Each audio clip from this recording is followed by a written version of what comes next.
Insurance, আমরা এর আগের ভিডিওতে ইন্স্যুরেন্স সম্পর্কে জেনেছি।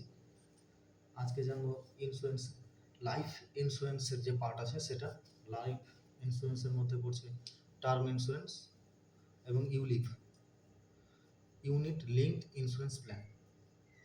টার্ম ইন্স্যুরেন্স আমরা কেন করব? টার্ম ইন্স্যুরেন্স কি আমাদের আদৌ দরকার?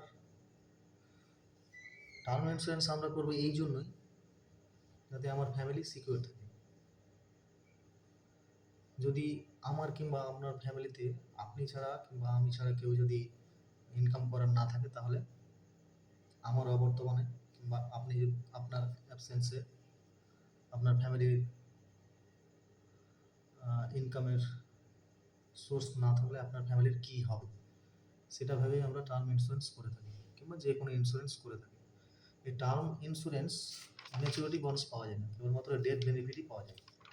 আপনি ধরেন যে 60 ইয়ার্সের জন্য কিংবা 70 ইয়ার্সের জন্য টার্ম ইন্স্যুরেন্স করলেন, 60 ইয়ার্স কিংবা 70 ইয়ার্সের আগেই যদি আপনার ডেথ হয়ে যায়, তাহলে যে অ্যামাউন্ট আপনি যে কভারেজ নিয়ে করবেন সেটাই আপনার নমিনি পেয়ে যাবে। এমন না যে ম্যাচুরিটি বোনাস হিসাবে আপনি যে অ্যামাউন্টটা কভারেজটা নেবেন সেটাই পাবেন, সেটা না। এটাতে কেবলমাত্র ডেথ বেনিফিটই পাওয়া যায়। টার্ম ইন্স্যুরেন্সে কখন করা যায়? যত কম বয়সে আমরা টার্ম ইন্স্যুরেন্স করতে পারবো ততই আমাদের উপকার। খুব অল্প প্রিমিয়াম দিয়েই আমরা খুব বেশি পরিমাণের কভারেজ নিতে পারি। আমি ভিডিওর শেষে দেখিয়ে দেবো একটা কোম্পানির টার্ম ইন্স্যুরেন্স কত অল্প পরিমাণ প্রিমিয়াম দিয়ে কত বড় হিউজ পরিমাণ অ্যামাউন্ট আমরা নমিনি পেয়ে যেতে পারি। টার্ম ইন্স্যুরেন্সের প্রিমিয়াম ফিক্সড থাকে, এমন না যে প্রথম বছর দিলাম 5,000, তারপরের বছর হয়ে গেল 6,000, কি তারপরের বছর হয়ে গেল 4,000, এরকম না। যেটা আমি প্রথমে করবেন যে টাকাটা দিয়ে, সেই টাকাটাই আপনাকে দিতে হবে 60 ইয়ার্স কিংবা 70 ইয়ার্সের।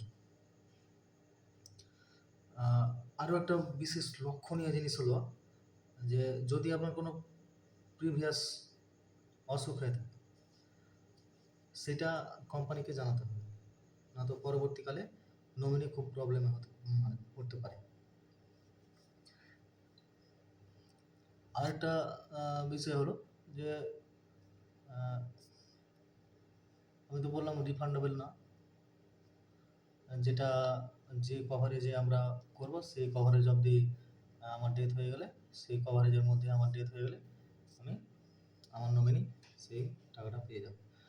পেমেন্ট মোড, টার্ম ইন্স্যুরেন্স কিংবা যে কোনো ইন্স্যুরেন্স আপনি করবেন, পেমেন্ট মোড ইয়ারলি হতে পারে, হাফ ইয়ারলি হতে পারে, মান্থলিও হতে পারে। আপনার সুবিধা মতো বছরেও করতে পারেন, 6 মাস অন্তর অন্তর করতে পারেন, মাসে মাসে আপনি দিতে পারেন। যদি কারো দরকার হয় যে কোনো ইন্স্যুরেন্স, টার্ম ইন্স্যুরেন্স হতে পারে, হেলথ ইন্স্যুরেন্স হতে পারে, ইউলিপ প্ল্যান হতে পারে, যে কোনো ইন্স্যুরেন্সের জন্য কেউ যদি ইচ্ছুক হয় তাহলে এই নম্বরে করতে পারে। টার্ম ইন্স্যুরেন্সের নমিনি পার্সেন্টেজ, যদি আপনি 1 কোটি টাকার কভারেজ নিয়ে থাকেন, তাহলে আপনার নমিনি কাকে কতটা দিবেন সেটা আপনার উপর নির্ভর করছে।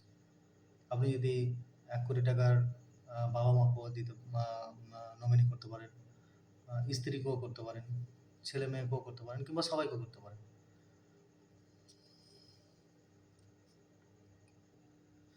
এখানে আমরা দেখতে পাচ্ছি যে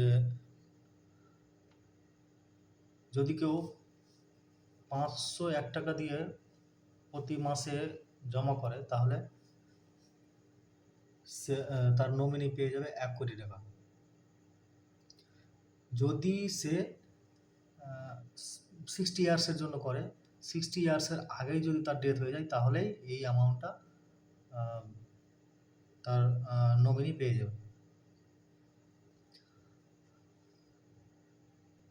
এবার দেখা হলো যে আমার 60 ইয়ার্সের জন্য করেছি, আমি 60 ইয়ার্স অবধি আমি বেঁচে আছি, 60 ইয়ার্স হয়ে গেলেই আমি আর এই টার্ম ইন্স্যুরেন্সের আন্ডারে আমি পড়বো না।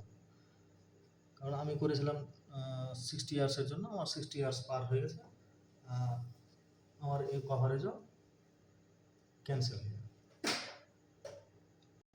এরপরের ভিডিওতে আমি দেখাবো যে আমি কোন ধরনের টার্ম ইন্স্যুরেন্স করেছি, আদৌ করেছি, আর কিংবা যে কোনো অন্য কোনো ইন্স্যুরেন্স করেছি কিনা আমি এরপরে দেখাবো।